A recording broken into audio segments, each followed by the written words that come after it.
Um vídeo diferente hoje, nós vamos fazer um bate-papo com o vlogger Morgan. Ele é americano, mas mora na Alemanha e ele foi um dos primeiros vloggers a fazer cruzeiros depois da retomada dos cruzeiros em 2020 na Alemanha e na Itália. Ele vai contar exatamente pra gente como é que foi isso aí até os dias de hoje. Lembrando que nós fizemos essa entrevista no dia 20 de dezembro.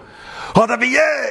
Salve marujos, aqui é o Bernardo, fui tripulante de diversas companhias de cruzeiro, naveguei por todos os 7 mares, sou autor do Guia de Cruzeiros e Portos do Brasil, publicado pela Folha de São Paulo, e agora estou com a agência de viagens especializada em cruzeiros marítimos, ZARPOU.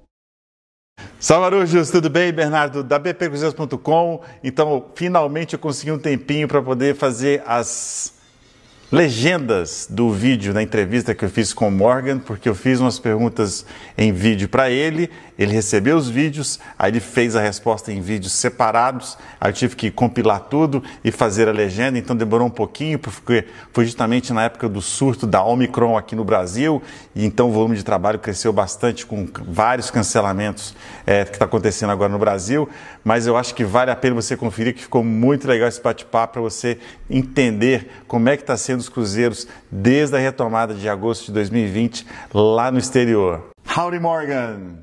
Thank you so much to save some of your busy time to talk to us about your last year experience on board cruise ships since August 2020. I've been following you through YouTube way back in the day, but now more because of all that's happening in the world. So we'd like to know, I'm gonna post these videos to all the Brazilian that cruises, okay? So they're all curious about how is to cruise internationally and in 2022, what to expect. Okay, first question. Morgan, which cruise lines did you cruise with the COVID since August 20? I cruised a few times with Mein Schiff, with AIDA, with MSC, and with Celebrity. Morgan, comparing all these cruise lines you've been to, are they exaggerating in regards to social distancing and all the precautions in regards to COVID? And tell us about the excursions. Were you ever allowed to leave the ship with no excursions? Tell us more about this. Everything about washing hands, sanitizer, etc. On the first couple of cruises I did, there were no excursions. They were called like sightseeing cruises. So we cruised up the coast of Norway and the coast of Sweden. We did stop in Stockholm, but nobody left the ship.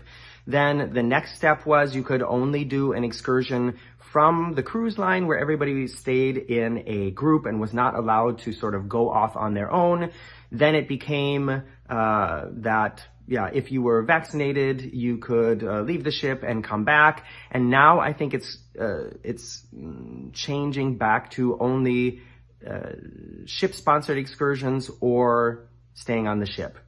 What can general public can expect from cruising in 2022?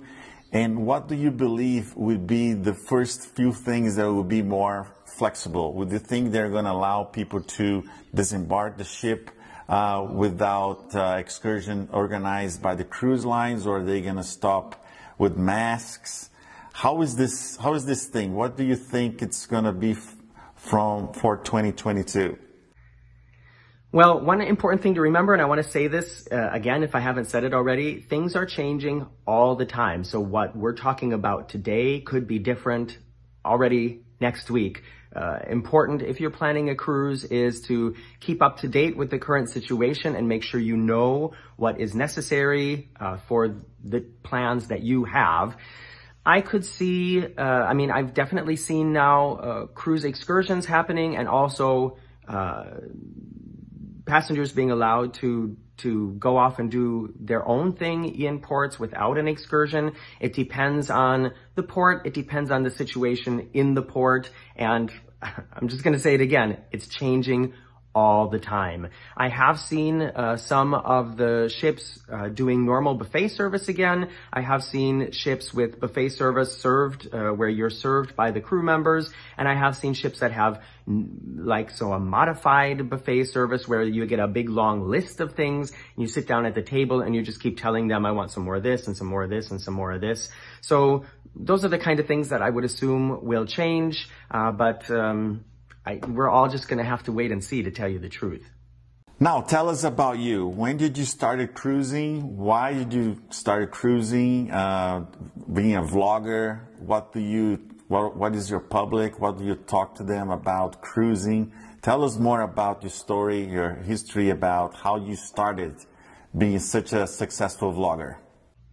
I started cruising. I'm a big fan of theme parks and like warm weather and sun and beaches. And so I started cruising because it seemed like, I don't know, kind of the next step after visiting Disney World a few times and going to Universal Studios. I thought, okay, what are other fun, like sunny, Florida kind of things? I'm actually in Florida right now, but I don't live here. I'm also here, traveling at the moment.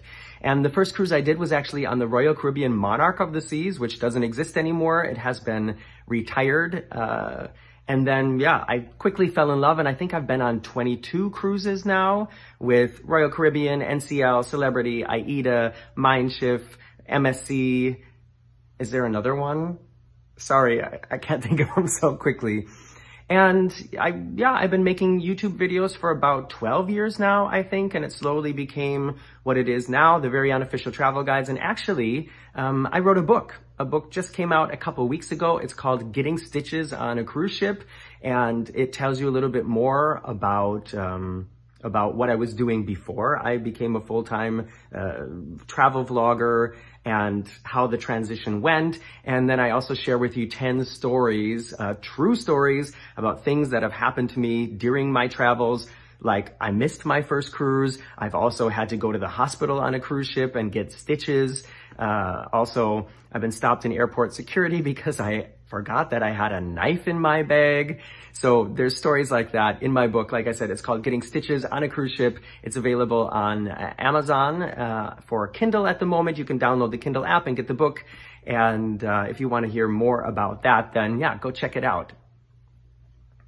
Morgan, thank you very much once again for your time. It's going to be really helpful for us to understand how to cruise internationally, especially us here in Brazil. That takes about 8 hours to US or 9 and 12 hours to Europe to take a cruise. It's a huge investment, and the expectations are really high from staying home for almost 2 years. So thank you very much for letting us know how it is to cruise in 2022, and how was the restart of cruising back in August 20? Well, thank you for having me. Obrigado. I enjoy sharing this information. That's why, I make these videos that I make. I like to let you know what traveling is going to be like, let you know what to expect when you get to some place. And I'm happy to be a part of this and to tell people what it's like. And I totally know what you mean, because I live in Hamburg. So if I'm flying to a cruise that's leaving from Florida, I'm flying just like all of you are down there. It's at least 8 hours. 8 to 10 hours to get to Florida. And you want to be sure that you know that you have everything in order before you board the ship. And I'm going to say it again, things are changing all the time. So make sure that you keep checking over and over and over, like every couple of days, to make sure that you have the current forms, the current masks, the current vaccination certificates, all those things before you begin your travel, because that's the way to make sure that you're going to have a good time. Thank you very much.